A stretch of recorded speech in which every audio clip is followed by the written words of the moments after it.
Hello, everybody, and welcome back to the Sanderlanche podcast. Today, we read the last 6 chapters of the novella Edgedancer, chapters 15 through 20, wherein Lift and Darkness / Nail / whatever else you want to call them have their final confrontation-ish. I mean, I guess neither one of them ends up dead, so they could have a confrontation again later, I suppose.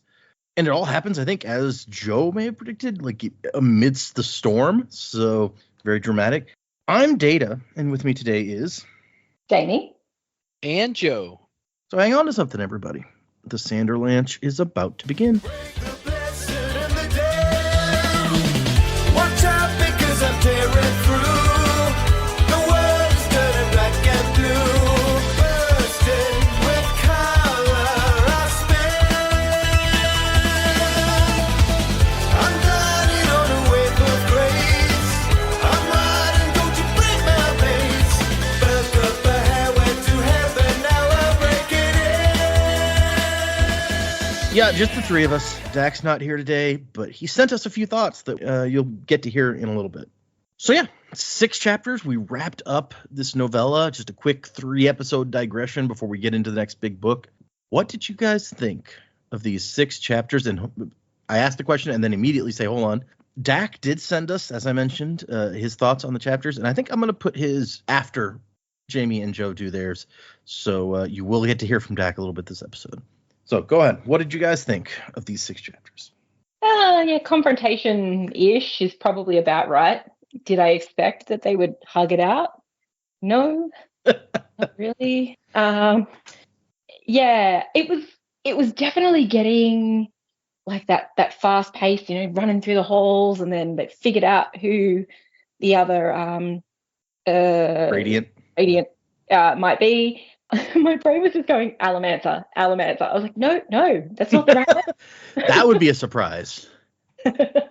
Yeah, and because I actually was thinking it might be the weird guy at one point, and then they were going in that direction, and as soon as they were going that way, I was like, no, it's too early in the book for it to be that guy. It's probably not that guy.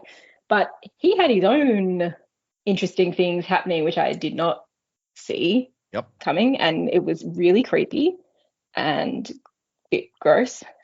Yeah, that was run away from him really, really fast. But yeah, then Joe was right on the money with what's her name? The stump. I was like, the statue? Okay, so I normally read the chapters like immediately before we record so I can be as fresh as possible. But last week I couldn't wait. So I read them that night. And so forgive me, my memory is terrible. But the stump. So that was good. I think that wrapped up really nicely. And, for the novella, I'm pretty happy with the story that we got. Lift is fine. I do like her character. I think that if we were going to see more of Lift, I think we should probably see just a little bit less of the traits that we don't love about Lift. But as a whole, I still like her character. But yeah, a good little novella. I quite enjoyed it. Yeah, I'm hoping people came away with at least, we ended the thing with less of Lift being silly. Well, I say that, but we ended it with more of that, feeling kind Lift in a lot of ways to resolve the main problem of the novels or the novella. So I was hoping that that's what everyone kept being like, can we see more of that and less of this ridiculousness? So I'm hoping that you guys ended up at least a little bit more positive than where we were last week. Yeah, I did enjoy the ending. There were a few Lift parts that I was like, oof. But I think overall, she exhibited some good growth. Near the end there, we get to see Wendell as a shard rod. So that was interesting. Kind of cool, fun, different. Yeah. And yeah, I have to agree with Jamie. I don't think I saw hugging it out being the thing that would kind of end the confrontation. And I kind of get it, but at the same time, it was almost like Brandon was trying to avoid Lift being in such a tough situation that she couldn't talk her way out of it. Because she's a kid, she doesn't really have the skills to use her powers well. Her body's not developed enough for her to kind of use her brain to to have her body do what she wants it to do, which I totally get that. Like, that makes sense based on how old she is, based on these powers that are, I'm sure, extremely difficult to wield. Totally get it. But at the same time, I kind of felt like, ooh, we kind of missed out a little bit on like a possibly cool fight scene, because it was like, oh yeah, we're just gonna kind of make it scary, but she's a kid, so everything works out, so that part was a little different. And I really liked the creepy Kremling creature guy. That was like a left turn I did not expect. I was like, wait, what's happening now? This guy is made of crabs? Like, what?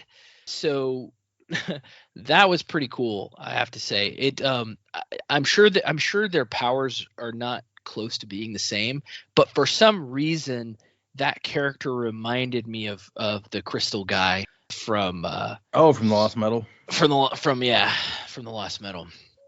I don't know why, but he just kind of reminded me of that character. Although the creep factor was much higher, because he's made of living things. Also interesting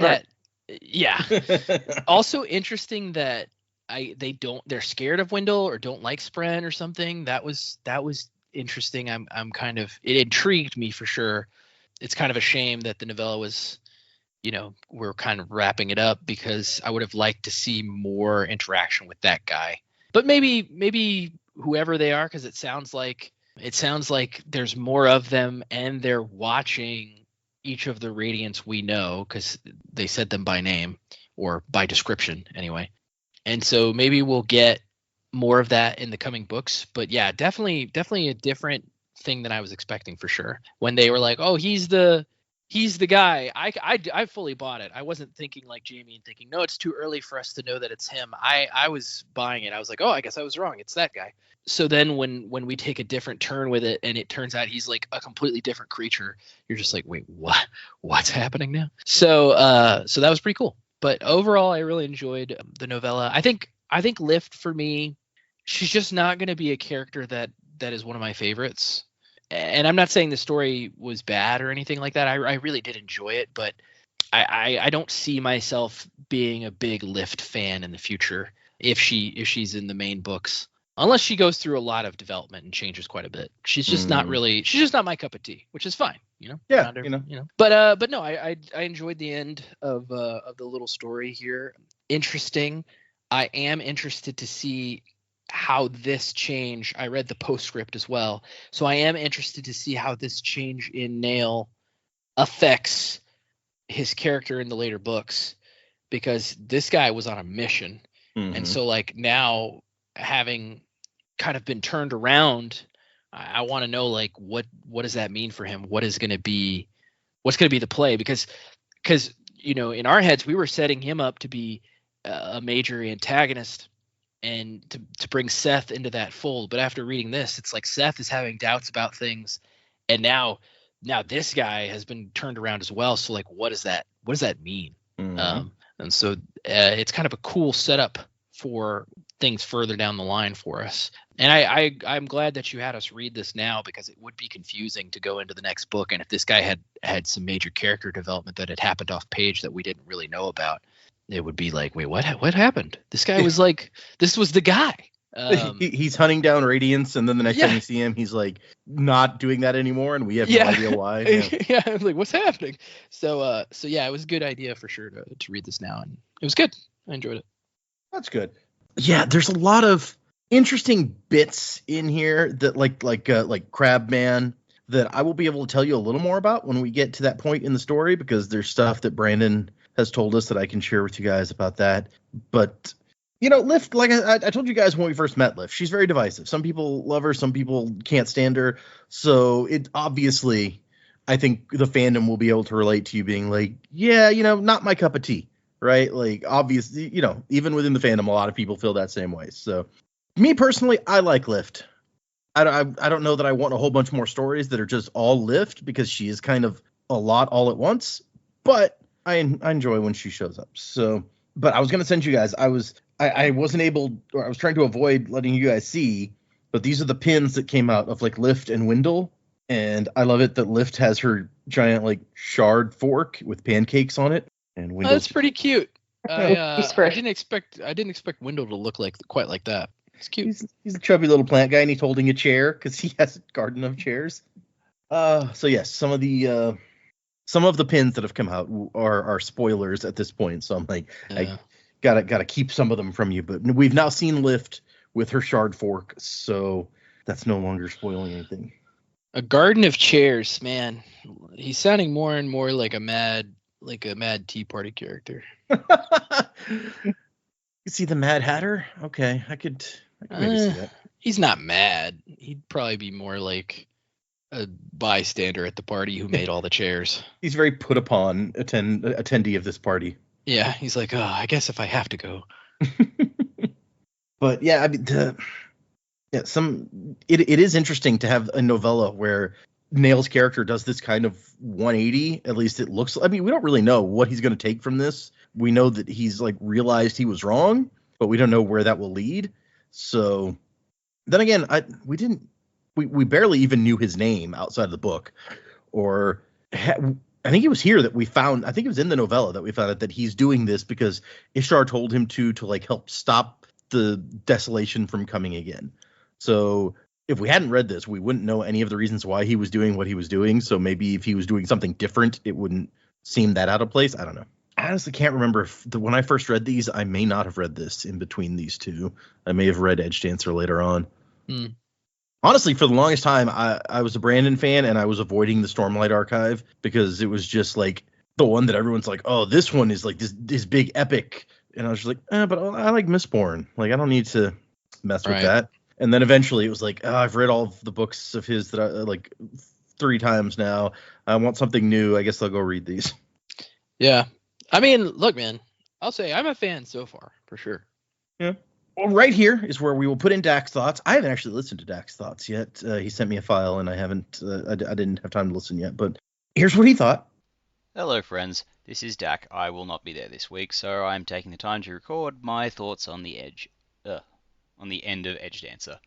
Short answer: I like this story a lot. I think it stuck the landing. Ultimately, I think the story plays out a lot like an extended version of Lift's interlude from the last book. She can be pretty grating, but every so often she reminds you why we like her. And when it comes down to it in the end, she ultimately is a good and caring person. I loved the ending with Nail, her confrontation with him, how she shows him he was wrong and gives him a hug. Like, really cool stuff. Like, she made this, almost Terminator-like dude just question himself and realize, maybe I am just like apologizing for the sake of apologizing. I don't actually care. And then she gets him to care. So that was cool. Really cool stuff. I am a bit confused that from the postscript we read afterwards, like, Nail's going to have a different goal in book 3 than what we've seen in book 2, which is strange. I don't quite get how you can have such a major development happening in a side story, like off page from the main story. Yeah, that baffles me a bit, but well, whatever. Brandon's books, that's what he decided to do. Here we are. The rest of the story, I really liked Lift talking with Seth. That was really cool. Like the moments before they had their conversation, where like he sees her and like draws the sword and then puts it away, is suitably terrifying. Like we know what Nightblood can do, so I'm like, I don't know what's gonna happen here. And then when they did talk, yeah, just like really interesting peek into Seth's head. And it seems like Seth and Nightblood are getting along, which is cool. I didn't expect Stump to be the Radiant, but that was a cool reveal. Like, having those moments of, oh, she was talking about the kids who, they're faking it. She's healing them. That's cool. That was a neat little tie back in, especially when she didn't even realize it. So, yeah, like, I enjoyed that. And it was cool to see at the end Lift is going back to Azir and to Gorks. She has developed a bit, so I'm curious to see where more of that goes. I honestly, I don't know if I can say I'm looking forward to future adventures of Lift. Like, I think she works best in small doses, and this was maybe a bit larger of a dose than I would have liked. But, in the end, I did enjoy this little story, and I did enjoy seeing that. Okay, that covers most of the developments, but just one last thing before I go. Arklow? What the fuck is that guy? What the fuck? So he's a pile of Kremlings taking human form. This is fucked on many levels. Like, this raises so many questions. Is he the only one? Like, are there more of them? around here? Like, if he is the only one, like, is it just Kremlings from like one hive that make him up or whatever? Or is it every Kremling in the world part of this guy? Or if there's more out there like him, like different Kremlings make them up? Like, how does this work? Are all the Kremlings on Roshar parts of people? This seems pretty major. Why haven't we heard about this before? At least, we had sort of hints about the Kandra before we found out what they were. But, we know Chasm Fiends, we know Axe Hounds, and we know the Parshendi, but has there ever been mention of these tiny crabs making regular-sized people and I just missed it? And, they're crabs. Are they connected to the Parshendi? What is their connection to the Parshendi? Everything on this planet is crabs, so, like, how do these link up? They seem opposed. Did I miss it right? He said he was on humanity's side or whatever, so that means he's opposed to the Voidbringers. What? He knows who Nail is, so he has information on the Heralds. He knows something about what they're about. How old is this guy? What does he know? What the fuck? I have too many questions. There's too many crabs. Too much nausea from this. Holy Christ! Yeah, there we go. Wow, Dak, that was really some deep stuff. Yeah, the more witty, smart, funny, everything I wanted. Everything that we needed. I mean, we don't even need to film the rest of the episode. That was pretty much. That was it. Yeah. Dak, you're a man among men. It's so inspiring. Yeah. Do you feel luckier Okay. now, having heard that, to be his wife? Do you feel? Oh, it's a whole new appreciation for the man. Yeah. Nice. Glad that this show could do that for you. Hey, honey. Okay, let's get into these chapters, y'all. What did we do this time? We started on 16 this time. 16 through 20. No, 15 through 20. I don't know where I am, apparently, y'all. It's been a busy day. Who am I?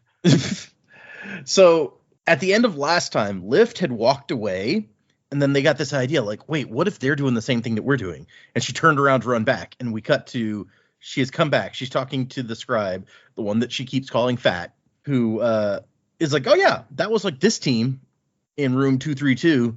That woman you described hired them like 2 weeks ago for this project. So apparently these guys have been in town for 2 weeks at least, hunting down the supposed Radiant. And Nail almost certainly hasn't been here for 2 weeks. So you get, like, did he send them on this mission? And then he showed up the other day and he's like, you guys still haven't figured out who it is? Also, I guess, like, he figured I could just do it at my leisure. So I was giving them a chance, but, like, I guess I'm just going to have to take care of this now. Right. Yeah. He's just like, fine. Also being willing, which I know we haven't gotten there yet, but also being willing to just, like, let those disciples be killed. It's just like, okay. Yeah, I guess he's, I don't know, did he express any, when we get that, I don't remember, did he express any feelings about that one way or another? I don't think it even addresses that he knows, except for the crab guy says he knows. Mm-hmm. And so this lady's like, the scribe's like, man, you'd think that I'd be the one to get told everything, but half the time, I don't think even the kings know what the hell's going on. I got to get to my assigned station. You would be wise to seek shelter. Like, she's not a bad lady. She's like, hey, yeah, she's helping Lift out. She's like, hey, you should get somewhere safe. And Lift's just like, sure will, but great, bye. And then Bidlel will have already evacuated. The door will be locked. Don't break anything. It's okay. The Emperor already said he'll pay for whatever she breaks, man. Voidbringer, can you find whatever number she just said? It was 3 numbers, a 2, a 3, and another 2. Like, oh, that's so good. It's like, how is this hard for you to remember? It was 3 numbers. Good, because I don't got that many toes. I mean, if you look at it as a 232, yes, you don't have that many toes. It's true. But you could do a 2 on one hand and a 3 on another hand and then 2 toes, and you'd be there.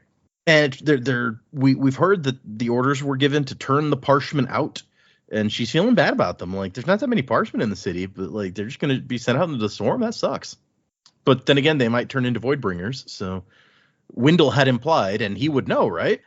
Hopefully Dak will be satisfied that by the time we get to the end of this, I think she's accepted that Wendell may not be a Voidbringer. Yeah, that's kind of a nice little touch at the end. And as they approach, she hears the woman's voice. You called that a lead? Weren't you in the guard? He's like, things work differently in the Azir. You expect a Tashiki street informant to be perfectly clear? And he's like, yeah, isn't that his job? So I guess his lead, quote unquote, was just like a street informant that he thought would be able to tell him what he needed to know. I guess that didn't work out. And then as these two pass by and Lift is hiding, who comes behind them but the assassin in white. And the assassin's like, I don't know, Sword Nimi. I don't trust my own mind any longer. And then What does that mean? Why is he calling him Nimi? Nimi is an honorific similar to the Japanese san, is what. And this is specifically about the Stormlight Archive. So it's just like an honorific. Okay. All right. Wow. So he's leaning into the fact that he's saying the Shin are like Japanese-esque. I don't know. Yeah, everything I see is just it's like that. It's like san.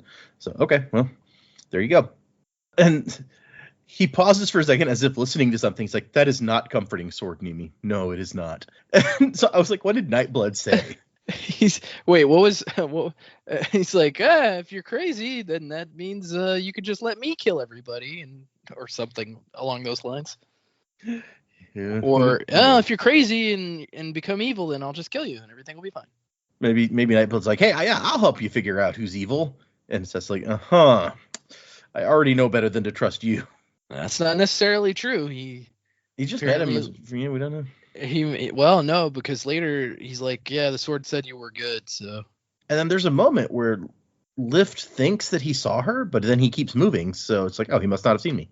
And then they have to find a way into a room to listen to what's going on. We're going to have to get past the starving assassin himself. And Wendell's like, no, I'll do it. They probably can't see me. I'll go in and listen and come back. He's like such a scaredy cat. Like, I don't know if it's even possible to kill a Spren. I don't know that we've ever seen that happen or even hurt one for that matter. But he's terrified. Yeah. At least not in the way that he's talking about. Yeah, I guess Lift asks, like, can you get killed? And he's like, destroyed. It's not the same as a human, but maybe this is too dangerous for me. And it's such a contrast to Pattern, who loves sneaking into places and listening and then coming and repeating it exactly for Shalon. I love stealing. I love taking things. Yeah.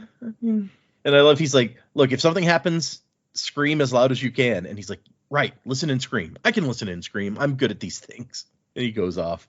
And she's actually worried about him while he's gone. Like, oh man, are they torturing him? Are they going to threaten to cut down his gardens or something? I don't even. And then we get, when she's left alone to introspect, it gets kind of deep and sad, where she starts thinking about like how her mother was so warm and kind and took care of everyone. It was incredible. Anyone on Roshar should be as good to people as she had been. She shouldn't have had to die. At least she should have had someone half as wonderful as she was to take care of her. Someone other than Lift, who was selfish and stupid and lonely. That is sad. Yeah. I wonder what happened to her mom. I mean, I know we obviously don't know, but That's a good question. Maybe I think she said she got sick, right? Yeah, I was about to say, I have the impression in my head that she got sick, and I don't know if it's explicitly stated or not. It says as she wasted away, which sounds like a sickness thing. And eventually, let's see, as she's hiding there, the assassin goes by, and this time he like flicks a sphere at her. So she's lit up, and he definitely does see her now. And he pulls the sword out just a little bit, black smoke pouring out, and she feels nauseous. And he watches her, and then snaps the sword back in and leaves. Which you can remember that Vasher used the partially unsheathed sword as like a litmus test, because evil people would go nuts and go after it, and good people would just feel kind of nauseous. Yeah. So that was I think our indication of like, oh, she's good, which we already know lifts like, right. You know, she's silly, but she's good. It's interesting that Seth already knows how to do this. Yeah, I'm wondering how much time passed between. I mean, what, about a month did they say that the storm would come again, or that it would go back over them again, or I don't remember. Yeah, I don't remember a specific amount of time. Yeah, I'm not certain either. We'll have to look back at that. It's supposed to show up less often, than the high storm, but that doesn't right. Because it just goes across the world and then comes back around, right? Yeah. So however long it takes, I guess, for it to do that. And Lift's like, storming, mother of the world and father of storms above. He about made me die of fright. And Wendell's like, I know. Did you hear me not whimpering? I was too frightened to even make a sound. And then he has to report, like, they know who it is. They're heading it right now to go after and kill this person. So maybe we should follow them. And she's like, yeah, how hard can that be, right? Turned out it was way hard. She goes outside, like it's hard enough following them out of the building, but then when they get outside, they just fly away. And she's like, they can fly. Why in damnation can't I fly? That's I would feel the same way. I'd be like, what? I slide across stuff. They can fly. Oh, yeah, that does feel a little bit, that's not fair. Yeah. They can't heal other people, though, so you got that going for you. Guess. Not that they seem like the kind who would want to. Maybe that's part of the reason certain orders get certain stuff. Yeah. And the woman's like, are you coming, assassin? And Seth's like, nope, I've danced that storm before on the day I died. I am not doing it again. You're never going to make it into the order at this rate. And she flies off, and it's like, you guys are going to be dead, so I guess there's some openings maybe. Also, like, they're talking to him like he has a lot to learn. It's like, bitch, I killed like 20 kings. Like, I think I know what I'm doing. You even know who I am. Like, Yeah. why are you questioning me? Yeah. Who are you? I am the assassin in white. Everybody knows me. Who are you? I mean, I guess that doesn't necessarily mean you'd make a good Skybreaker if they have, their own sort of code that they're following. I guess, but still. He wasn't hunting down lawbreakers. He was hunting down powerful men who were they probably also weren't great. Powerful people usually aren't the best, but what can you do? Dalinar was okay. That's true. Dalinar was good. Yeah. That's true. He was hunting You down can make who the he was argument, told. though. Yeah, just whoever he's told. Yeah. You could probably make the argument that most kings have violated laws, though, of some kind. I bet you at some point, putting this Kingdom of Alethkar together, Dalinar had to violate a law or two. Oh, yeah. He was the Blackthorn, man. Who are you talking about? And so, yeah, they fly off, and Lift comes out, and Seth's like, you're the one he's hunting for, aren't you? And Lift is like, I ain't nobody. Yeah, he kills nobodies. You don't? And he goes, I kill kings. And it's like, which is totally better. That's fair. This is one of my favorite conversations in this novella, because she just keeps going, okay. It's like, because he goes, it's not. I hear their screams, their demands whenever I see a shadow. They haunt me, scramble for my mind, wishing to claim my sanity. I fear they've already won. And she's like, okay then. It's so funny. It's like, it's such an adult thing to do. It's just like, okay, moving along from that. What'd you say, Jamie? I only caught part of it. I was just saying that I loved that reaction. I was like, okay. At that point, I would be like, I'll see you later then. But she's like, but I mean, you didn't attack me. And he goes, no, the sword likes you. She's like, great. Well, I like the sword too, so. That's nice. Let's make sure the sword and I stay friends, okay? All right, bye. Yeah. Bye. I gotta go. Nice meeting you. Try not to kill anybody else. See ya. But she's like, do you know where they're going? And Seth's like, yeah, there's a report of a man spotted vanishing by several people in the city. So they think he's a Lightweaver because he goes down an alley and then disappears. Which we've seen Shalon do that, so that makes sense. And she's like, is it legal to go and execute a guy for disappearing? And Nin has procured an injunction from the prince forbidding surge binding within the country except for that specifically authorized. So just surge binding in general is now a crime in this country unless you have permission to do it. So, and presumably the Skybreakers have permission. And he's like, I believe the Herald's experience with you taught him just go straight to the top and not mess around with local authorities, because she got pardoned by the Emperor. And he's like, shit, I didn't think about that. I need to make sure that doesn't happen again. And she's like, he really is wrong, isn't he? Like that, you said he's a herald. Like he says Voidbringers aren't back, but they are. And Seth's like, yeah, the new storm reveals it. But who am I to say? I'm crazy. And again, I think the herald might be too, which makes me think he's right. We should seek a greater law. But what good is we need to seek something greater than ourselves, rather. But what good is seeking the law when the law can be changed by men? And then once again, as Joe said, she's like, okay, then. Well, you can be crazy all you want. It's fine. I like crazy people. It's funny when they lick walls and eat rocks and stuff. And he's can you tell me where they're going? And he's like, you won't be able to outrun them. She's like, so there's no harm in telling me, right? And he says, yeah, okay, fine. So the guy's an old philosopher in the immigrant quarter, sits in an amphitheater most days, talking to anybody who will listen, right near. And she's like, oh, shit, Toshi's Light Orphanage. I should have guessed he's almost as weird as you are. And she takes off after them. And she engages her awesomeness and starts sliding down the street and then falls down and hits a wall after like a second. And then she tries again and the same thing happens. And she's like, this is so not fair. Like, I have to run and they get to fly. Was she just like not concentrating on what she was doing, or did she not have enough to sustain her, or it's just the terrain was particularly difficult to navigate? Well, I mean, we saw her at the beginning of the story trying it too, and she kept tripping on stuff out in the middle of the like grasslands. I think she's just not good at this yet. Yeah, okay. I think like when she's doing it, trying to go super fast, she's not super great at it.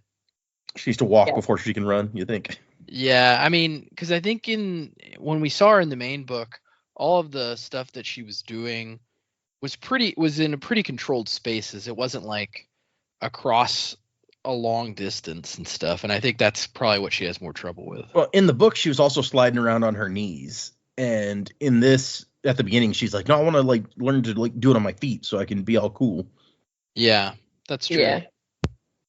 So it's just she needs more practice, I think. And also, she's like, I think it's 13 or 14 at this point. I went back and looked, and it was like she'd been 10 for 3 years, is what the previous one said. So she's like 13 at this point. And, you know, that's an awkward age to be trying to do anything, quite frankly. But the Stormlight helps her at least run without getting tired the whole way. So that's good. But the storm's already coming up by the time she gets there. And the amphitheater's empty. Everyone's gone. And Lift used up all of her power running here. So that's not good. And hold on. Does it talk about? Yeah, she hears a scream from down the alleyway, which is terrifying. And as she's like steeling herself to go down the alleyway, there's a voice and the stump has come out. It's like, what are you doing? You're supposed to go to one of the bunkers, idiot child. Don't think just because you're here, I'll take care of you. And she thinks that Lift like screamed out here to like get attention. And Lift's like, I have one meal left. And she's like, I have half a mind to give it to the other children. A prank like that, standing around screaming. Let's see. And so she has as she's waiting for this food, seeing all the other kids, she has kind of a moment where either she gets some clarity or she's finally willing to admit to Wendell. But she's like, you remember when you asked me today what I wanted? I want control. Not like a king or anything, but I want to be able to control my own life just a little bit. I want to be the one who chooses what happens to me. And he's like, I mean, that sounds reasonable. Let's see what else we got here. Oh, and then the little boy Mick comes back, and he seems perfectly fine now. And he's like, I'm not supposed to be here. I'm not an orphan. I've still got a mom. And she thinks, I must have healed him somehow. Yeah, and I wasn't sure what to make about that until we find out later what happened. But right. And so the stump gives her some food. It's pancakes. The pancakes were cold and unfortunately of a variety she had already tried. The ones with sweet stuff in the middle. So this did not count towards her. I think we may have hit 8 in the last episode. So we've got 2 pancakes left that we need. Yeah, I think so. And so she doesn't count towards those, sadly. And she finally here, she like gets her courage up and slips outside when the stump is not looking. And she's going to head down that alley, assuming that she's going to find an old man dead down there. And it's real dark outside. So she comes out and can't see much of what's going on. And Wendell's like, oh, I don't like this place. There's something wrong here. And I like as she's creeping down at one point, she's like, how long is this alleyway? Jeez, seems like I've been down here forever. And then she trips over something and she's like, oh no, it's a body. And she starts thinking like, I'll remember you, old man. But it turns out that, that's not the old man. It's the woman, the Skybreaker apprentice or whatever. She dead. And then she starts hearing like skittering, clicking sounds. And there's red lightning flashing. Yeah, that was some creepy stuff when the skittering started. Yeah, this is the stuff of horror movies. Yeah, because at first I was like, oh, that guy's a Radiant, so like he just, he beat him up, he killed him. But then like you're like, wait, what happened? Because like I just imagine, it wasn't on page, but I just imagine him being like, go body, and like is all the crabs like just cover them and like poke their eyes out and stuff. Oh, okay, yeah, that's horrifying. Yeah, I mean, what else? How else would it have happened? You know, Skittering is just not a friendly, happy word in general. Sorry. And then she sees the guy also. The lightning like flashes, and she sees the man dead as well. And she's like, "Holy crap! They're both dead." And then a voice is like, "I heard an interesting idea once while traveling in a land you will never visit. There are people who believe that each day when they sleep, they die. That their consciousness does not continue, and a new soul is born into the body when it awakes." yeah, I don't know where this guy's from, but he's creepy. I almost at first thought he might have been a Khandra, but I'm like, no, Khandra don't do this. I guess a Khandra might could do what this person's doing. I don't know. How would could he be multiple organisms forming into one? I don't feel like we know enough about their limitations, but I mean, it is like Khandra do watch people, so under somebody's orders. So I mean, it's possible, but I don't know. It just doesn't seem quite right. Trying to imagine Tensoon turning into like a bunch of little things. Yeah, I mean, he prefers to be a dog now and forever, I guess. They have those 2 spikes that they need to retain sentience. So I don't know that if they divide it up into something smaller, then I don't know. Yeah, I don't know. I like his point. It's like, I mean, would you know? Like, is there any way that you could say for sure that that's not what happens? If you retain all of your memories and everything, then maybe you do have a new soul every day. Who knows? And she's like, "What are you?" And like, as he's talking, she sees the walls like moving, like they're covered in oil. Nope. Yeah, no. And he's like, what I find most interesting is how the society even continues. Like, you would assume if you woke up every day thinking today was your only day on Earth, that you'd be going out and just doing like whatever you wanted to do. But no, they live more or less like anybody else. I guess if that belief is normalized and they get to continue their conscience, even though they're different souls, they probably have decided, I'm a small piece of this life form's, time. But I would be interested to know what their views on death are then, because it's like if they think that they die, did they think, oh, a new soul just didn't inhabit this body this time? Like, what would be death for them? But that's an interesting point. I hadn't thought about that. Because I could see if there's some sort of massive physical damage, like your head gets chopped off. They're like, well, a new soul's not going to show up this time. That body can't work anymore. But if it was more like a dying of old age sort of thing, then yeah, it would seem a little. Maybe they're making the same argument then. Like, this body's not inhabitable for a new soul because it was too old. Okay, yeah, just stop. It's like having a car. At some point, you just can't. It's not worth selling on anymore. But as he's finishing up his thoughts on this, she starts to make out the shape of him. Basically man shape, but with chunks missing. Also, he was naked, but he's got holes like all over. No blood, though. And then she sees things climbing up his legs. They're kremlings. That was the skittering sound. Thousands and thousands of kremlings. Little beasts of chitin with legs clicking away and making that awful buzz. Yeah, because that's normal. That's what we wanted, right? And the longer the description goes on, the worse I feel about it. Yeah. Yeah, and then there's a kremling with like a bulbous protrusion on its back, and it climbs up into his eye hole, and then she's like, oh, wait, the bulbous part is the eye. Ugh. Cool, and he's gradually filling out as new kremlings like interlock into place to make the form of a body. Yeah, this is fine. Everything's fine. I mean, points for imagination, Brandon. Right? But, yeah. So creepy to imagine. Yep. And once again, she's like, what are you? And he goes, just another refugee. You needn't fear me. Your war is my war and has been for millennia. Ancient Radiance named me friend and ally before everything went wrong. What a wonder those days are. And she's like, you killed those people. And he's like, well, yeah, in self-defense. Well, okay.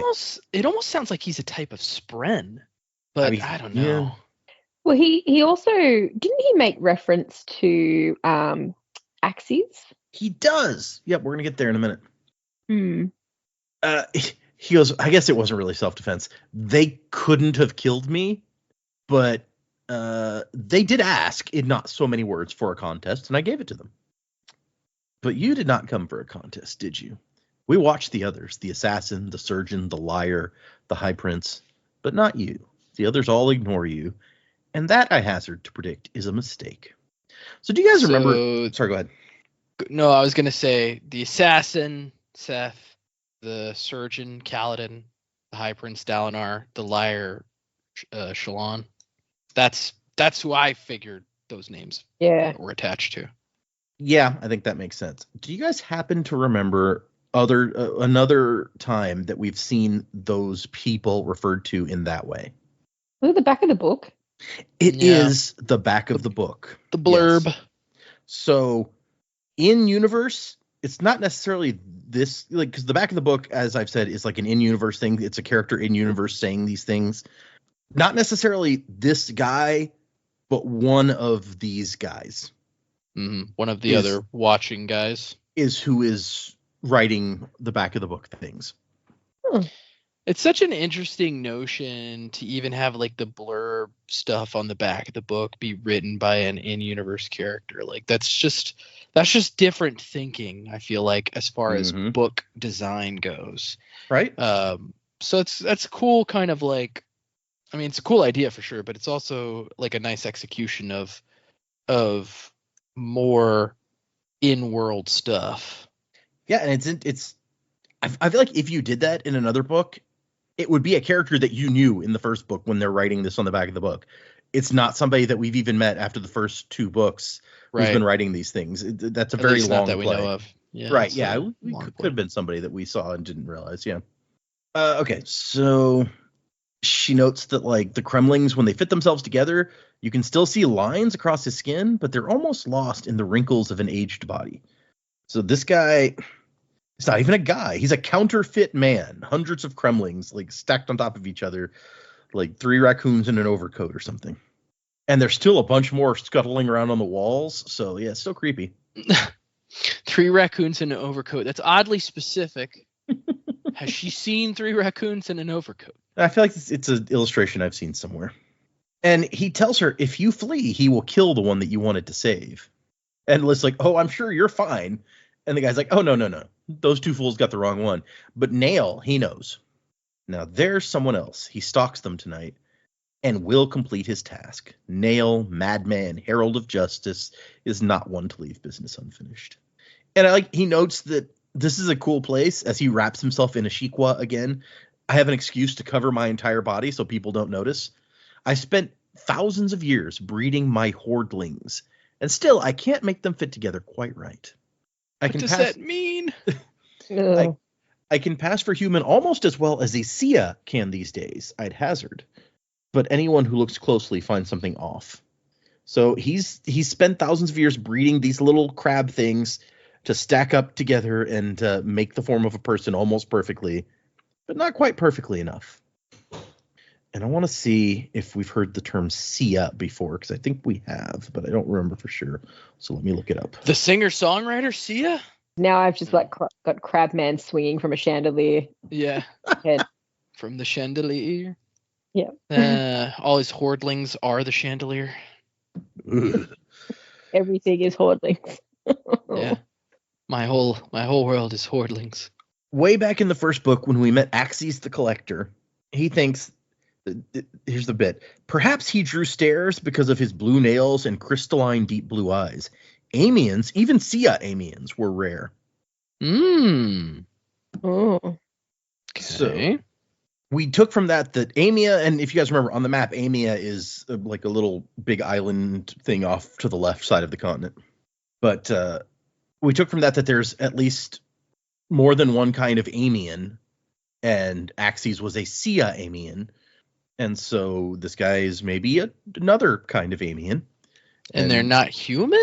That seems to be what he's saying. Yeah, like even Axes, it says pass for human almost as well as a Sia. So even Axes isn't quite human. Interesting. And she asks him, what do you know about darkness and its plans and radiance and voidbringers and everything? And he's like, well, that's a lot of stuff that you asked about. Really, I'm the wrong one to ask. My siblings are more interested in you, Radiance. If you ever encounter another of the sleepless, tell them you've spoken with Arklow. I'm certain it will gain you sympathy. All right, so he's a vampire from Twilight. We get it. So yes, this guy is one of the sleepless, and I'm trying to think. Oh yes, so that's not the kind of answer I wanted. He's like, I'm not here to answer you, human. I'm here because I'm interested, and you are the source of my curiosity. Rude.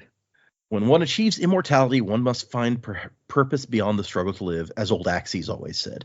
So I guess they're immortal, also, which makes sense. He said he's been around for thousands of years. Yeah. Yeah. Immortal or eternally youthful? Well, he did say they can't kill me. He did say that. I don't buy it. I feel like there's a way to kill this thing. So Kill this thing. Not that like he seems like a bad being. Like No, I'm not saying he's kill it creepy, with but he's fire. I'm just saying I don't buy that it's mortal. yeah. he is creepy, though. And apparently there's more of them hanging around, and they're interested in the Radiance. Which is why I was like, I don't know that it's this guy writing the back of the book. I think it's probably one of the other ones, his siblings that he talks about, who are interested in the Radiance. Interesting though that you've pointed out he uses the exact same like naming for these characters. So unless they all get together and have a talk about them and they've just assumed that's what they're like that's how they refer to them specifically, or Yeah, maybe they all chat now and then, and that's the names they've come up with for them. I love that Shallan is the liar. Because, I mean, she is, but... I mean, that is kind of what she does. Almost all of her power, besides the part that she doesn't know how to use well, is about lying. So I pointed a few notes out to you, like bits that we've seen before and that kind of connect. I will mention one other thing that Brandon has said, and that is be on the lookout for when the text specifically calls out that there's like a weird Kremling over there that is often, maybe not always, but often one of these hordlings that belongs to one of these sleepless, like watching for one reason or another. Okay, so they don't look like normal Kremlings, I'm assuming, if the description is there's a weird Kremling. They don't necessarily have to. Like he said that he spent thousands of years breeding his to look a certain way so that he can pretend to be human. So it gives the impression that you can breed them to look how you want. That's weird. Yes, he's got specifically to look like an eyeball, so that might look like a Kremling. That would look like a real weird Kremling, yep. The more I hear about this guy, the weirder he is. And there's a piece of art in the wiki article that shows like the eyeball crawling in, and I'm not gonna post that. It's super creepy looking. We don't need that. But yes, if you ever go back and reread the books we've already read, there are a few times when it gets called out that, especially one of these people, if it's the perspective of like a Kaladin or Shallan or one of the people that they say they're watching, I feel like that's when you see it most often. Is you get calls out. It's like, there's like a weird Kremling on the wall over there. That's a thing. I am constantly amazed at how much has to go into these books before these books are written. Like, just a moment to appreciate Brandon's brain. Right?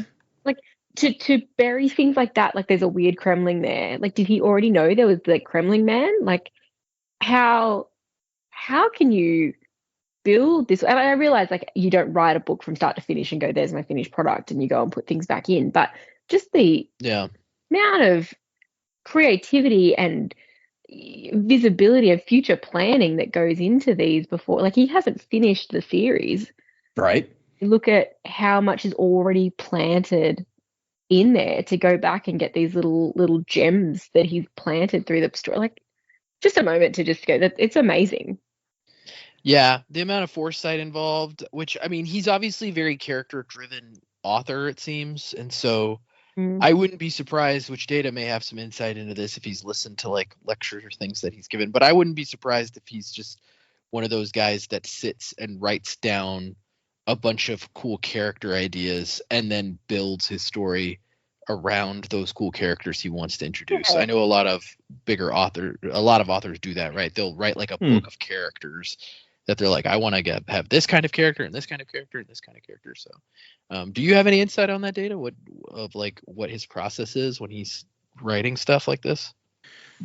Obviously, there's a lot of planning that goes into this ahead of time, and like you say, it seems like did he already have Crab Guy in mind? We know that as far back as the first book, he already had these guys writing the back of the book, so he must have had an idea. I know that when he's actually writing, he writes the books, these big books in particular, like in perspectives. Like he'll do all the Dalinar bits first, maybe, or like in storylines. Like Interesting. he'll write like one storyline first, and then he'll go back and write the other storyline, and then later on kind of fit them together.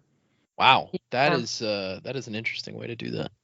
I'm sure it's easier sometimes than others. Like in the first book with Shallan and Yasna completely separated from like Kaladin and Dalinar, it was probably easy to write like Kaladin chapters and Dalinar chapters and Shallan chapters pretty much separately. But Yeah, that makes sense when we had all our characters separated. in this one, I'm sure it may have been harder to, yeah. But I think he talked about it when he did like the fifth book, is when I heard about it a lot in things that he said. And I think in the fifth book, there's some separated stories that make it easier once again. So he may not have done that same thing for this second one, because it really is mostly them together. So clearly he's done a whole lot of planning beforehand, but I don't know the extent of it. I know that he also does have a whole team of like editors and stuff that help him make sure all the continuity and all the details are correct. So that must help. You have to. Yeah. Have to. I will also Yeah, point I out. feel like it'd be way too much for one brain to manage otherwise. I will also point out that at the end of the book that we just read, in the epilogue, Hoyd is sitting on a rock talking to an ugly lizard crab. That's thing. right.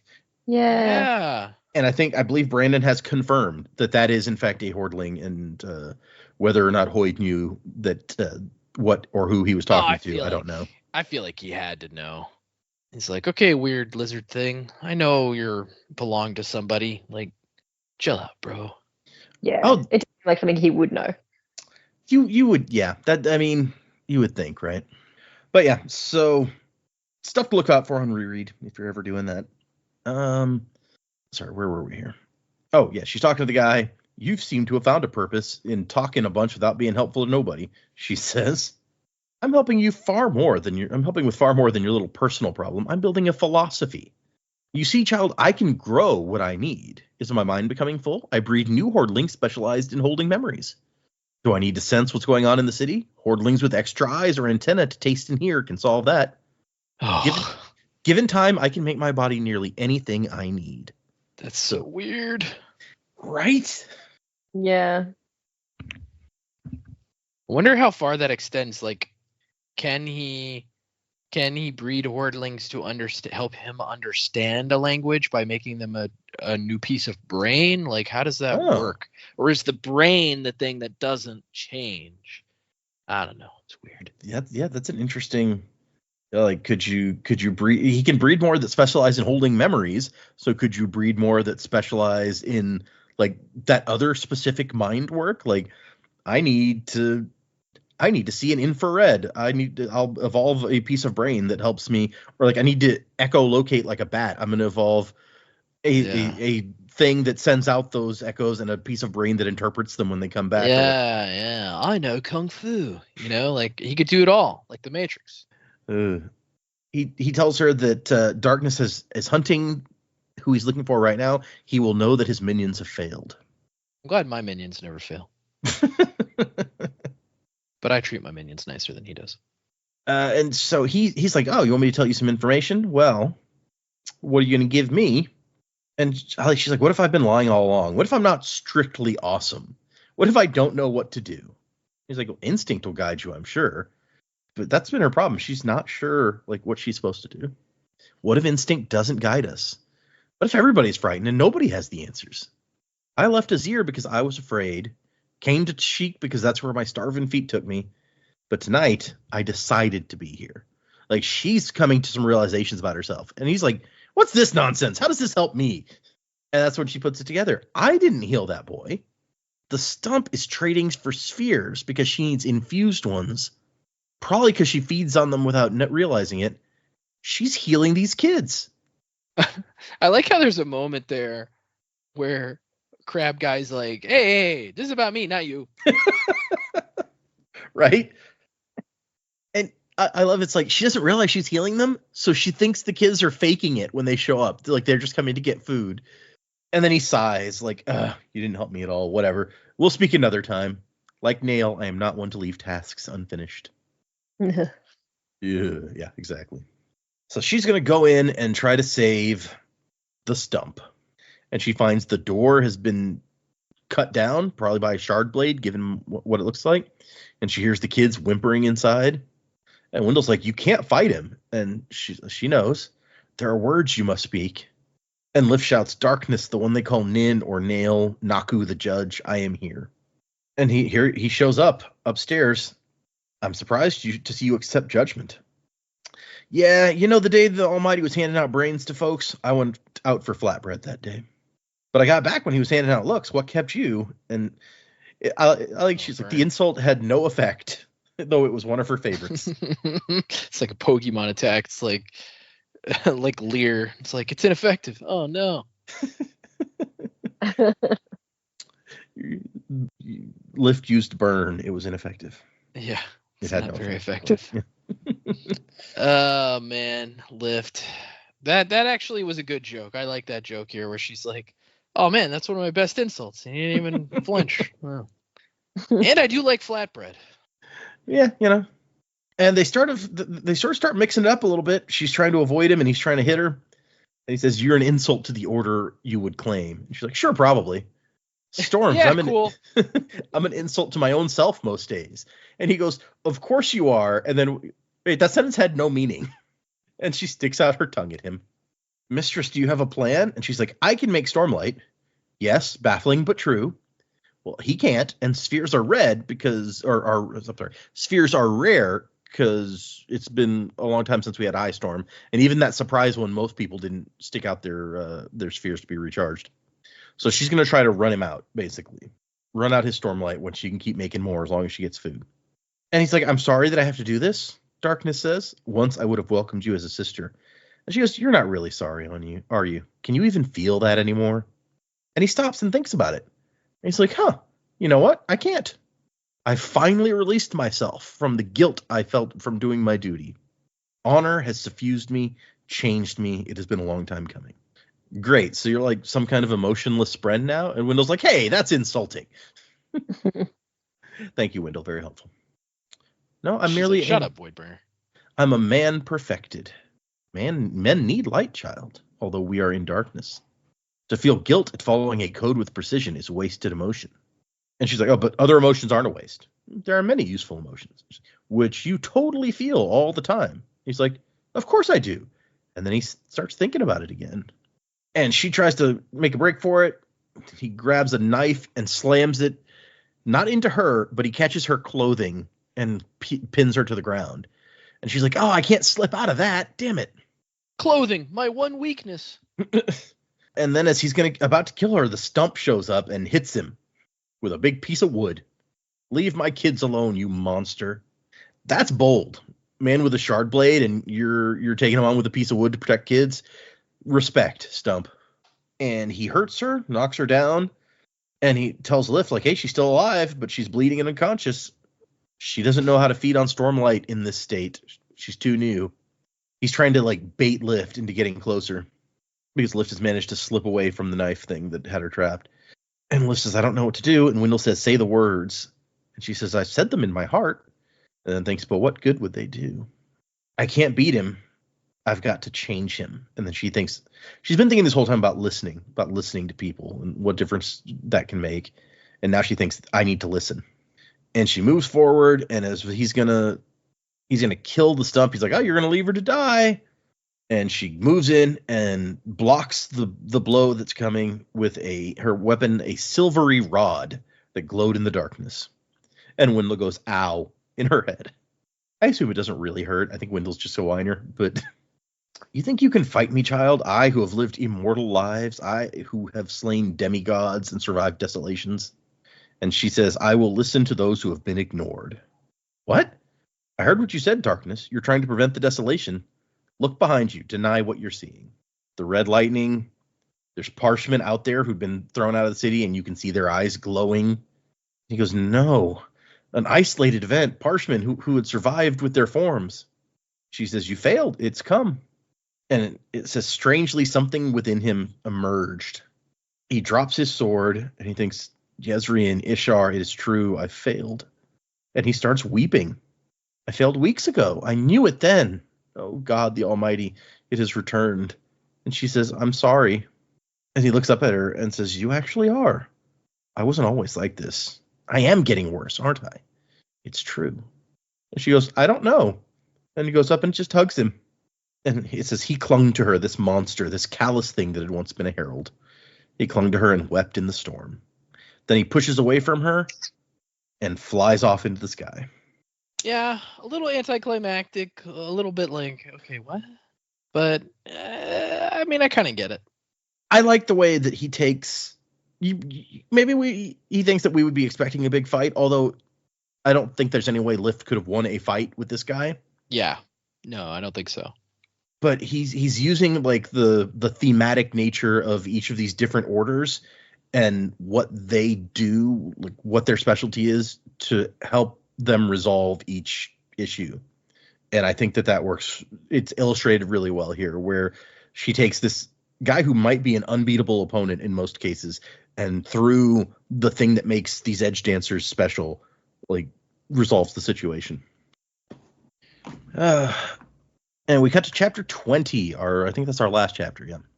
So you don't have to be a sword. And Wendell's like, a sword is traditional. So we find out some details here. All we knew from Syl was that she could be different things. He says it has to be metal. Our power, when condensed and metal, there's like a connection there. Which we know metal on Scadrial, at least, like had some sort of power. So there seems to be maybe a relation there. Yeah, like the gods' bodies were made out of metal, so maybe the shard powers, all the shard powers are connected to metal in some way. Could be. He says he's heard of stories of Spren becoming bows. It's like, I don't know how they make the string though. And she's thinking, who cares about bows and swords and stupid stuff? This has all kinds of possibilities. And Wendell's like, I do wonder what I'd look like as a sword. I don't want to be a sword that somebody swings, obviously. But like, there's something stately about a shard blade, something to be displayed. I'd make a fine one, I should think, very regal. And there's a knock at the door. She's still at the orphanage, I believe here, and the Stump comes in with a big plate of pancakes, and Lift's like, "So these are your pancakes, right?" And the Stump's like, "Why does that matter? It matters a ton. Those aren't for the kids. You was gonna eat those yourselves, right?" And she goes, "A dozen pancakes." Sure, we'll pretend that I was going to eat them all myself. And we find out who was at the door. It was Mick's mom come to take her child back. Good for him. It's an off-screen moment. And we didn't spend all that much time with Mick, but it makes me happy to know that that's the ending of that story for him. And the Stump's like, Lift has explained, I guess, that she's like, I've been healing the children, you're sure? Yeah, you should have a weird little thing hanging around you. Not me, something weirder. Like a vine? And the Stump's like, a spren, not a vine, but like light reflected on a wall from a mirror. I don't know what that means. And Wendell... Sorry. Early. Say it again? It could just be that early, you know, when Kaladin first sort of met Syl. She was like very much Windspren. You know, yeah. He had obviously been using his abilities long before he'd realized. So maybe she's doing that subconscious healing of the kids, but it's so early that she hasn't actually gotten to that point yet. It could be, yeah. I'm trying to think, like, what would Wendell have looked like when Lift first met him? Like, Syl, like you said, was a Windspren. She was basically like a little ribbon in the air most of the time. I wonder, was Wendell a bit of light reflecting on a wall? Was he like a tiny vine that kept, like a little flower that kept popping up behind you? It was a teeny tiny chair. Tiny chair. That would be great. Lift's like, I've seen that little chair before. This is weird. But she looks over at Wendell, who nods at this description. So apparently it fits, whatever it is. And she's like, yeah, sure, that'll do. Congrats, you're a starving Night Radiant, Stump. And Stump's like, I would have thought that Night's Radiant would be more majestic. I love that we never get a name for this woman. She's just the Stump. And then Lift turns Wendell into a large, shimmering, silvery fork and stabs the pancakes. But of course, since it's like a shard blade, it goes right through the plate and into the table. But she still manages to pry up a pancake with it. Majestic as damnation's own gonads, she proclaims. That's saying it fancy style, so my fork don't complain I'm being crass. Thanks, Lift. And then that scribe from earlier, I also love that it's almost like a Sean Spencer thing where every time that Lift thinks about or refers to that the Grand Indicium or whatever it's called in the middle of the city, she thinks of it as something else. Here it's the Grand Indifference. And then later I think it's the Grand Indigestion. Yeah, right, exactly. I've heard it both ways. Wendell, you gooey chocolate chip cookie. Oh man, I need to watch some Psych again. Love that show. Good show. And so that scribe shows up, and she's like, normally I don't frequent such domiciles as this, but people usually come to me. And of course, Lift has to take that. Yeah, I can tell you obviously don't walk around very much. Can you just back off a little bit? Like, His Imperial Majesty has been somewhat cross with us for cutting off communication before. And she's like, yeah, how's the Empire doing anyway? Lift says, chewing on her pancake. Surviving, but in chaos. The smaller villages were hit the worst. The winds aren't as bad as the high storm, but the storm lasts longer because it moves more slowly, I guess. The worst was the lightning, which struck many who were unlucky enough to be out traveling. Yeah, that sucks. His Imperial Majesty is pleased you contacted me and asked for details of your health. Tell him I ain't eaten nearly enough pancakes. And I got this strange wart on my toe that keeps growing back when I cut it off. I think because I heal myself with my awesomeness. Thanks, Lift. That would be annoying.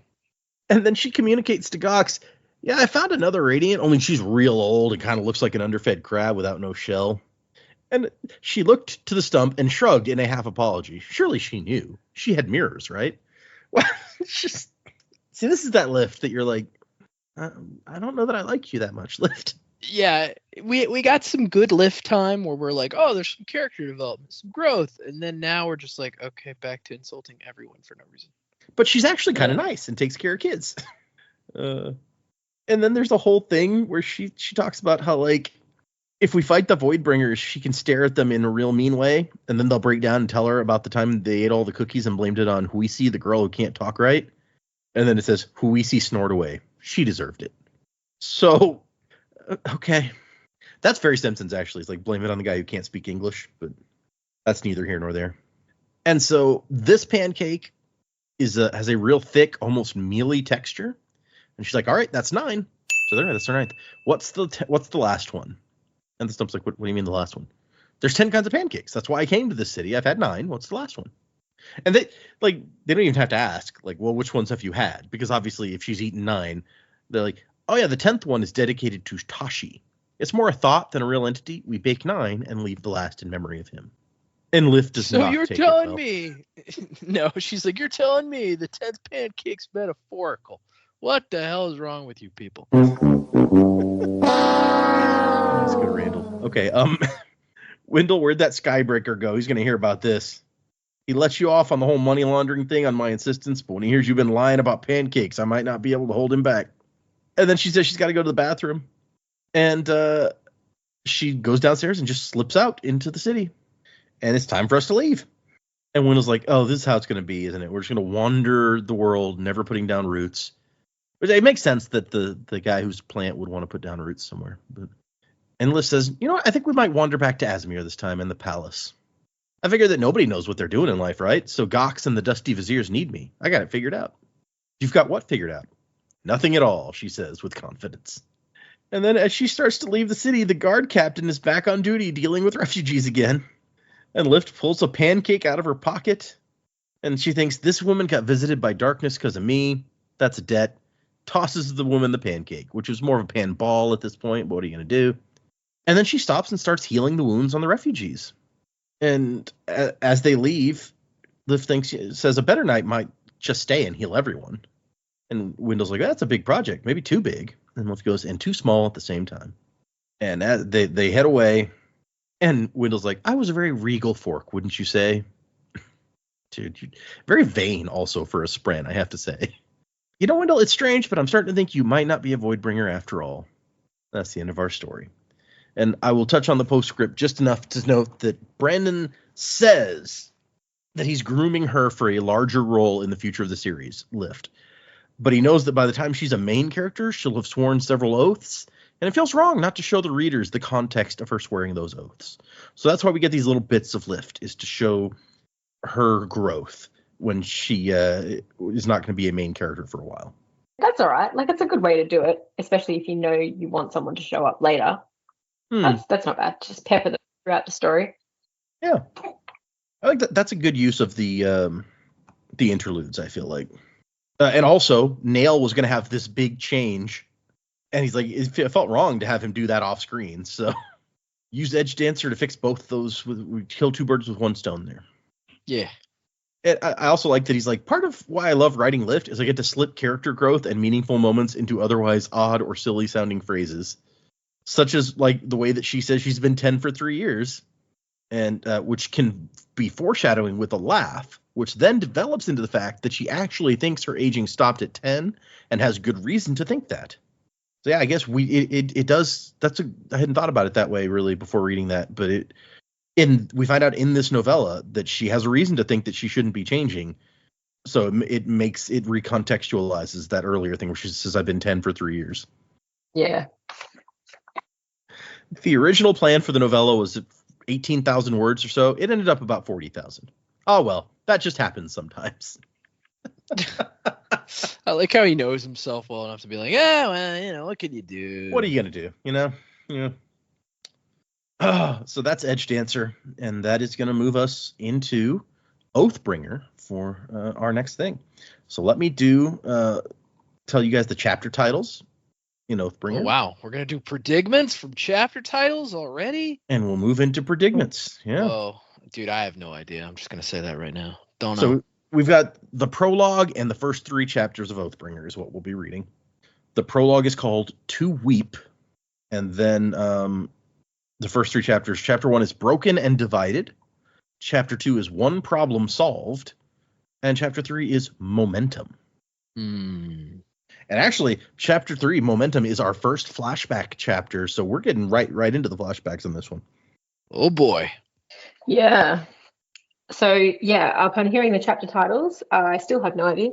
Yeah. I'm looking forward to reading the prologue and seeing whose perspective we get this time. I'm hoping maybe like a Navani perspective might be good for that night. It'd be interesting to maybe get little nods to like what Yasna was doing, and yeah, to see where that goes. But yeah, I really have got no idea where we're going to kick off. What happens off page and what doesn't. We thought that maybe some of them would split up, like Kaladin was going to go home. Maybe we start and he's already there. Like, I'm thinking maybe our characters don't start all together. But yeah, I don't know beyond that. We know that Kaladin was heading off to see his family and warn them about the new storm. So yeah, it would make sense if at least he was separated from the others at first. Yeah. Not sure what the others would do, but yeah, I mean, that's where the big question isn't. What are the others going to do? They're up in this new tower that they're exploring. We know that Alethkar is in a little bit of chaos, or at least the capital is. They're not able to get straight answers, and this new storm is coming. Like, what do you do? yeah. Man, I don't know. To Weep, I mean, all the prologues so far, I think you've told us, are about the night Gavilar was killed. Mm-hmm. So really, To Weep just makes me think of the perspective that may be prologue-wise. I'm going to go with Navani on this one. I don't know why. So you agree with Jamie that Navani is a good candidate? Yeah. I mean, To Weep, it may be like her struggling with his death. We may even go a little farther with it than just the night in question. Maybe not. But yeah, I agree. Navani's a good candidate for sure. I'm not sure who else, that Weeping would be referencing, but because at first I was like prologue, the Weeping, because of where we were in the story. Technically it was during the Weeping, but the prologue is, if it's about the night Gavilar was killed, then it wouldn't be unless that was during the Weeping. I don't know. So something that I've actually never noted before, and I just looked at and will point out to you now that I've noticed it, the prologues have also followed their own kind of naming scheme. So okay. the prologue in Way of Kings, which was Seth going to kill Gavilar, is called To Kill. Mhm. The Words of Radiance prologue, which was Yasna, is To Question. And now we have To Weep. To question, to weep. Yeah, I mean, I still think Navani would be a good candidate.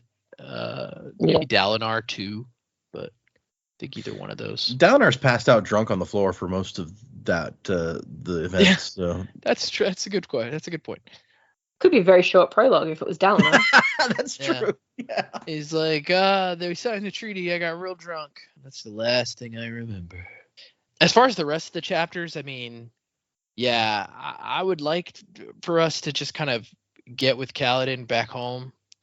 I'm trying to think of who the flashback character would be for this book. It'd be interesting to me if it was Yasna, because I feel like she's got a lot of intrigue going on, but I doubt it. Maybe Dalinar. I don't know. But yeah, I can only say that momentum, if it's a flashback, I don't know what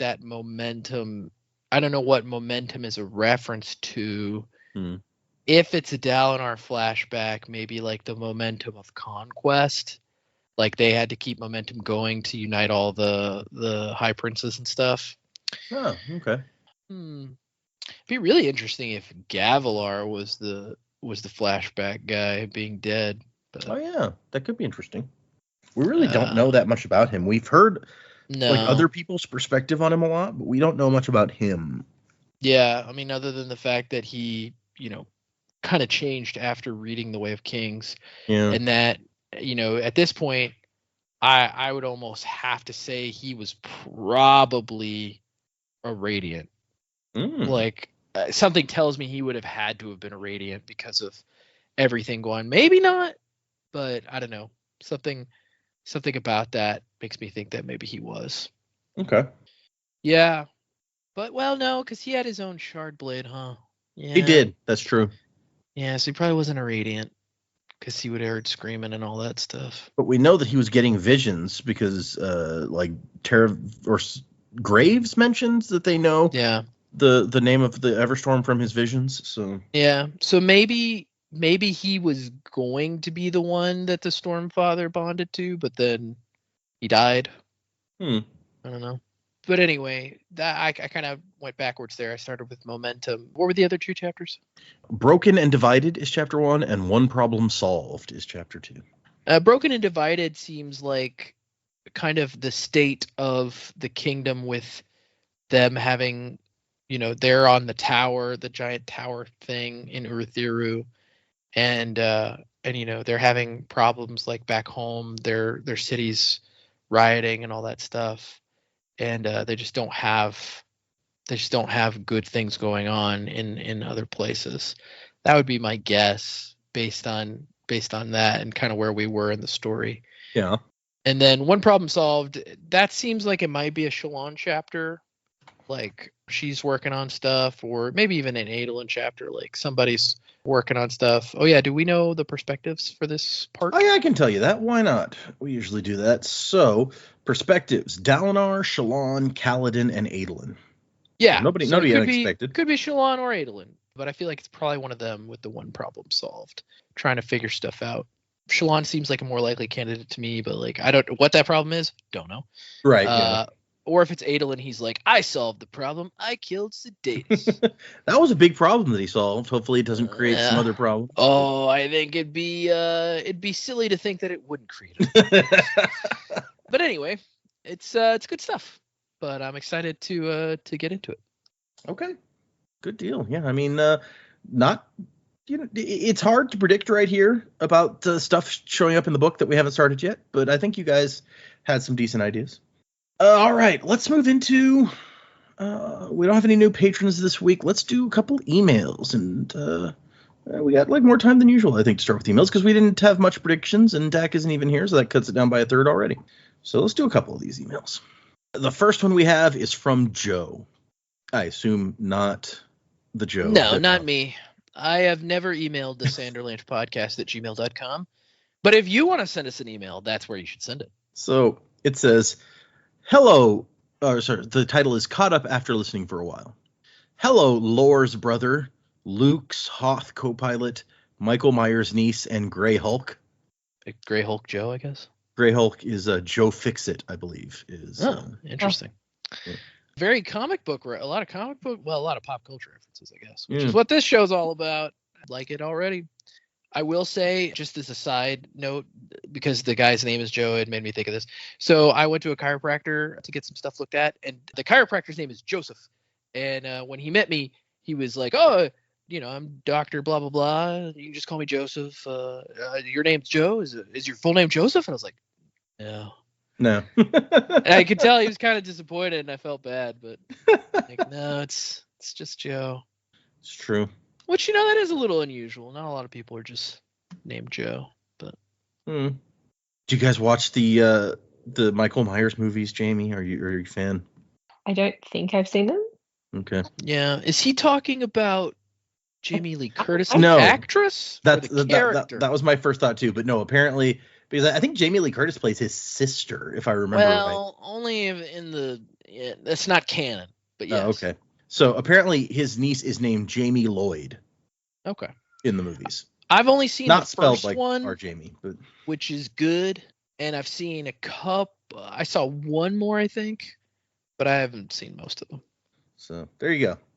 We got off track a little bit. Continuing. We did. I started my own Cosmere podcast a year ago, and a few months later, I started listening to yours. It took me a few months to catch up because I did have to do some breaks in order to re-listen to Stormlight before the big book release, but I'm finally caught up on your podcast. I listened to a lot of first-time read podcasts for all sorts of series, including the Cosmere, Wheel of Time, Song of Ice and Fire, One Piece, Dragon Ball, and Fairy Tail. Now, I'm kind of curious about these first-time Dragon Ball. I could never get into. Yeah, that is interesting. I could never get into Fairy Tail. Well, it's not for me. I have enjoyed your podcast, and I even borrowed an idea from you for my own podcast, 1-star reviews as a bonus episode. Yes, it's a good one. We did have fun with that. I will admit, there are times when I strongly disagree with and get annoyed with some of your takes on characters or plot points, but I also feel like that's part of the charm of a first-time read podcast. I'll get annoyed with something someone says, but then they will say something else that I agree with or find insightful. It just gives multiple viewpoints on the same story, and is interesting to see how different things resonate with different people. One thing that Data does, which I really enjoy, is that he allows Joe, Dak, and Jamie to form their own opinions before putting in his. There have been some podcasts out there for different series that I've dropped because the person who had already read it either spoils the newbies or they constantly tell them how much they hate a character or a book even before the newbies get a chance to get to know these characters. It would be like if Data kept talking about how much he hated Denth in Warbreaker every single time the character was mentioned, even before the turn. I like how he kept it to himself and allowed the newbies to get on their own roller coaster and doesn't bring up his opinions until after they have theirs. It's a great skill for a person trying to lead discussion. Thanks. Appreciate that, Joe. As a person that is also a big fan of anime, manga, comic books, and Final Fantasy, I enjoy the references because I understand pretty much all of them. Granted, I'm a bit of a snob when it comes to it, and I always cringe whenever Joe pronounces the X in Hunter x Hunter. The X is silent. Oh, didn't know that. Yeah, there you go. So I said it wrong intentionally just now. Don't hate me. Why is the X there if it's silent though? That's my question. Because it's its own like letter. It's not part of a word. Why is the X in Hunter? Yeah, there it is. The X in Hunter x Hunter is a silent symbol, a stylistic choice by the creator Yoshihiro Togashi, and is meant to be pronounced as Hunter Hunter. Yeah, I kind of it came back. The manga started printing again, and I read a few of the chapters, but I kind of fell off, so I need to catch back up with it. But it's good. Apparently, the X is intended to be a multiplication sign, and the creator himself has used Hunter squared as the shorthand reference for the series to further emphasize that you don't pronounce the X. That makes sense. Also, just from reading that manga, I feel like that dude loves math. Okay. There's a good amount of math in there. All right. I like sticking some math in stuff, you know. I've been doing my watch through of all of Star Trek chronologically so I could catch some, watch some things I'd never watched, like Discovery and Strange New Worlds and stuff. And I did the musical episode of Strange New Worlds a while back, and there is a song that like Spock sings that is math based, and I thought that it was clever the way they did that, because it sets it up as variables, because the premise, I guess, is that a girl has broken up with him, and he's not taking it all that well, and so it's called I'm the X, and so he's like, it's couched as like an equation sort of thing where he is X as in a variable, and he's looking for Y, like why this happened, but Y is a variable. So it's kind of fun the way I like putting a little math in there. I'm already out. We all know Spock only wants to have a girlfriend during Ponfar. Well, I was kind of out on it at first when like they're making Spock kind of a little more in touch with his emotions, but I think that it's actually, they use it in an interesting way, as if this is explaining why later on, when you see him in the original series, he is more distanced from his emotions, because he's gone through some bad experiences, and that's led him to try to distance himself. I kind of get that. But anyway, I've really enjoyed Strange New Worlds. If anyone out there was like me and not watching most of New Trek, give it a shot. It's been pretty fun. Anyway, back to the email. I know somewhat of Futurama and have watched all of the Fox era on TV and DVD, but I never watched it after it came back, so I've forgotten a lot. I'm looking forward to your thoughts on future Stormlight books as well as secret projects. Luckily, with your pace, you won't have to wait too long afterwards until you reach the next Cosmere stuff after those. And then he has some just for data stuff, which I won't get into here. But thanks, Joe.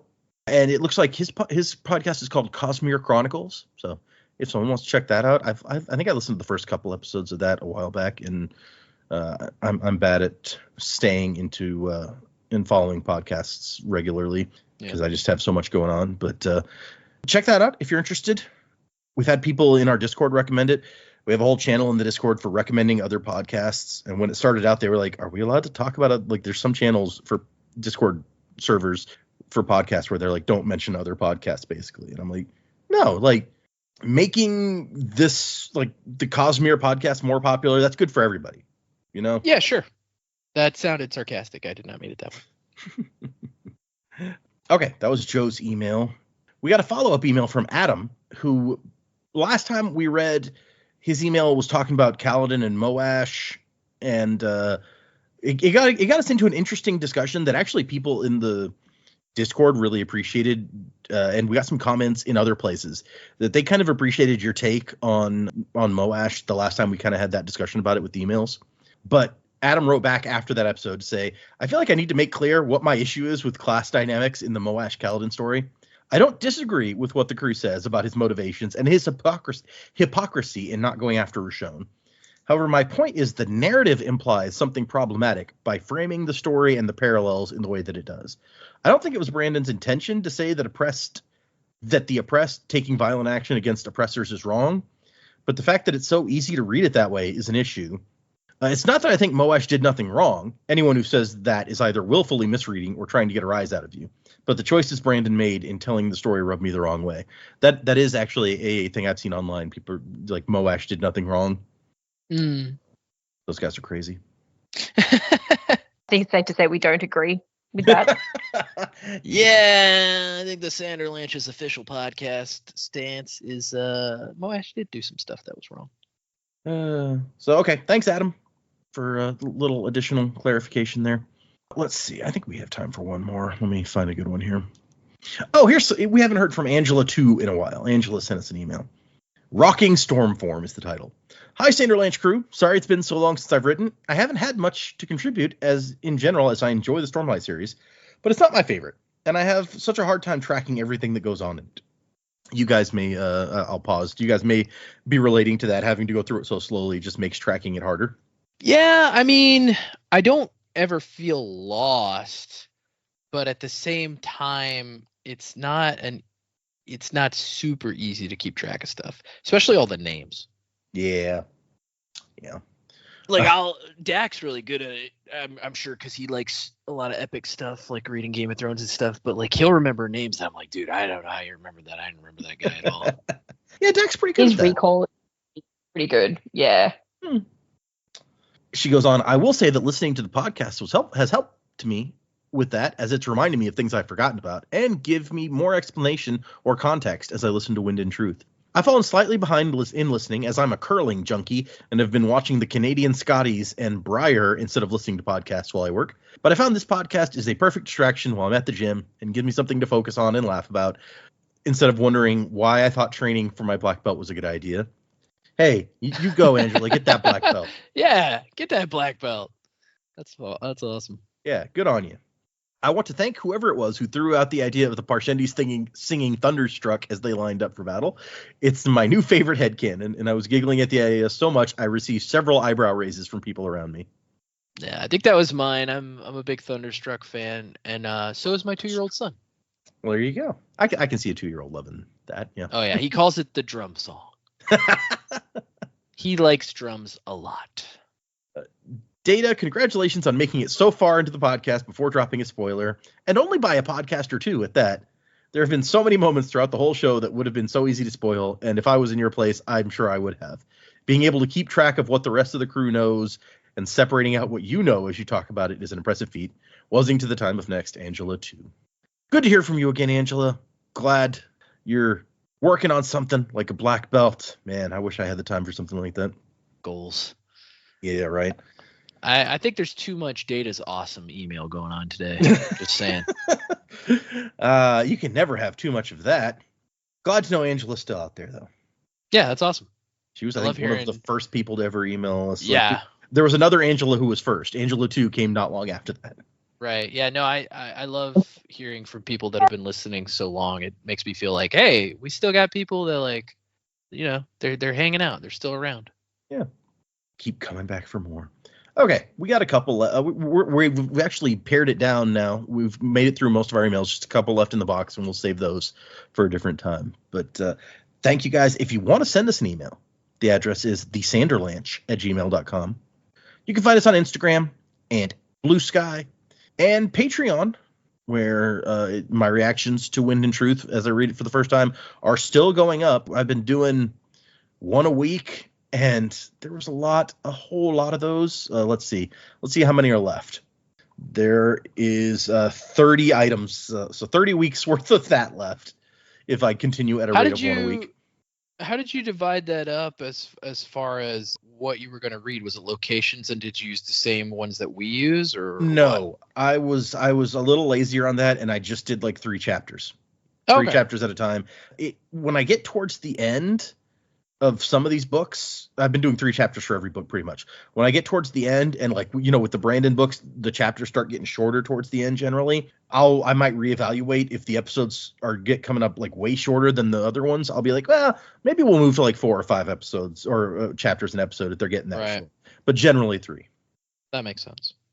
I think there was once where I just kept going and forgot to stop after 3, and it ended up being 4. But 3 is what I'm shooting for. So yeah, check that out if you want to hear my rambling. It is occasionally entertaining, probably. I don't know. It's hard for me to be the judge of that, quite honestly. But there you go. If you want to hear that stuff, join the Patreon. If you're a new Patreon member, Joe will assign you a faring power. I sure will. And leave us a 5-star review and get a misting power. You guys may have to send me, if you like, the site that I used to use to track when people left us new Apple reviews has closed down.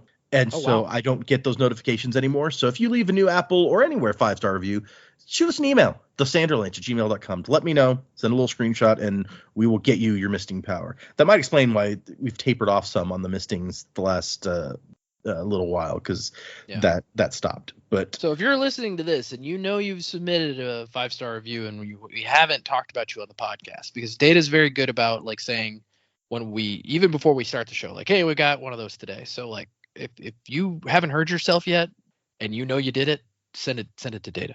Yeah, email in, and we will get you on the show, guarantee. We care about you guys getting your misting powers. I think it's a fun little way that you can be attached to the show, and I enjoy giving out powers, even if it is pretty random. We've had more people asking about radiant powers now that we're getting deep into this, and so we'll have to figure out something for that. Yeah, something for that. I still don't know what. I think it'll be the end of this 3rd book when I have you guys take the quiz to see which radiant order you are. Because why didn't we take a misting quiz? there one Well, of there those? wasn't an official one. This is like an official on Brandon's website quiz to determine what gradient Ooh, order you are. Fancy. Yeah, I think by the end of this book, if I remember right, we've got at least a bit of an idea about most of the orders, and so it's a good time to take the quiz. So Yeah. we've got that to look Cool. forward to. Yeah, I even before we went to the convention this last December, I had my wife take the quiz, even though she'd never read any of the Yeah. Stormlight. So she's like, "I'm an Edgedancer. I don't know what that means, but there you Yeah. go." Wait, Data, can you say what you are? Or have we not discovered that one? I am an Else Caller. Okay. Don't know what that is. That is what Yasna is. Oh, okay, cool. So wait, do we know what her other like secondary power is? Well, we know she can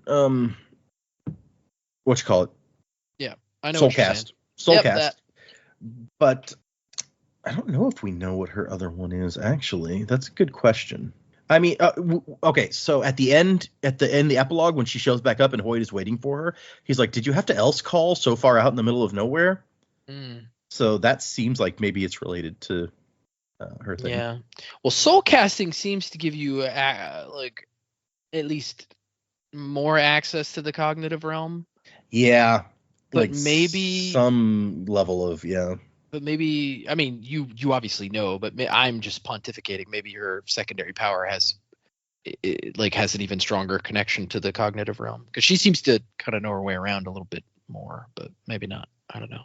Yeah, I think the one thing I remember us seeing before is it says, as to the other orders that were inferior in this visiting of the far realm of the Spren, the Else Callers were prodigiously benevolent, allowing others as an auxiliary to their visits and interactions.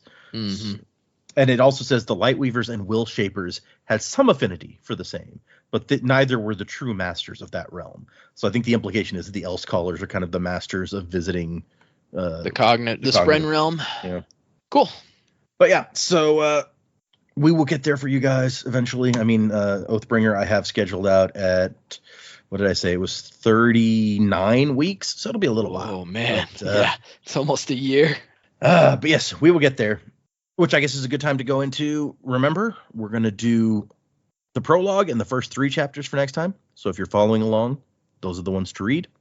Thank you, everybody, our patrons, our emailers, people leaving reviews, people in the Discord, people who just show up every week and listen to us. We appreciate you. You're the best. 4 chapters for next time. Music by Miracle of Sound. And Wasing to the Time of Next. Colo, P.S. Fasher. Crab at it. To heaven, now I'm breaking in. Hey, hey, hey, time to put your metal to the test now. Hey, hey, hey, don't you know you're messing with the best now?